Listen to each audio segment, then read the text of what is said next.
Donc la première chose à faire après la réélection de Sassou, c'est de refuser la fatigue. Les systèmes politiques ne vivent pas seulement de leur force, ils vivent surtout de notre découragement. Le moment où quelqu'un dit dans un taxi de Brazzaville, laisse tomber frère, c'est bon. Le moment où, dans un bar, par exemple, à Makelekele ou à Bakongo, quelqu'un murmure, oh, la politique ne sert plus à rien. Le moment où, surtout, un étudiant dit, moi je veux seulement quitter le pays. C'est exactement ce moment que les systèmes attendent. Parce qu'un citoyen découragé ne pose plus de questions. Ce qui détruit vraiment un pays, ce n'est pas seulement le pouvoir, c'est le silence des intellectuels. Et ce silence, mes chers amis, a souvent trois raisons.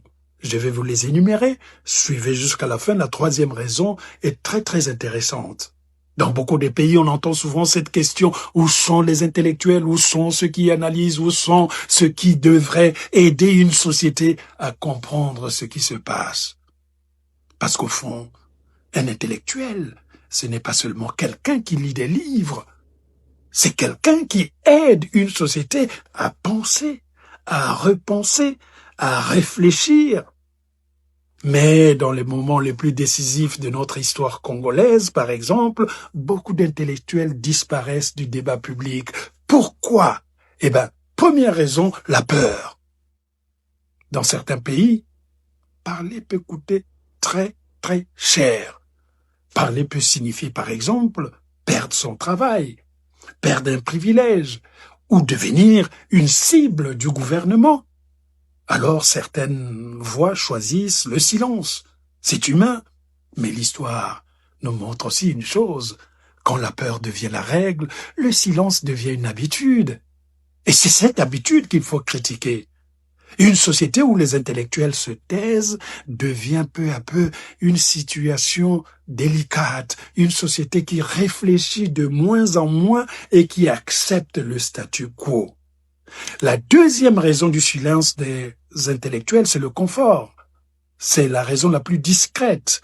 Certains intellectuels préfèrent rester dans les bibliothèques, dans les colloques, dans les salons du livre. Ils parlent volontiers de la littérature, ils parlent de la philosophie, ils parlent de l'histoire gréco-latine, mais ils évitent soigneusement le présent, par exemple le présent congolais, parce que parler du présent va les obliger parfois à prendre une position, et prendre une position peut déranger.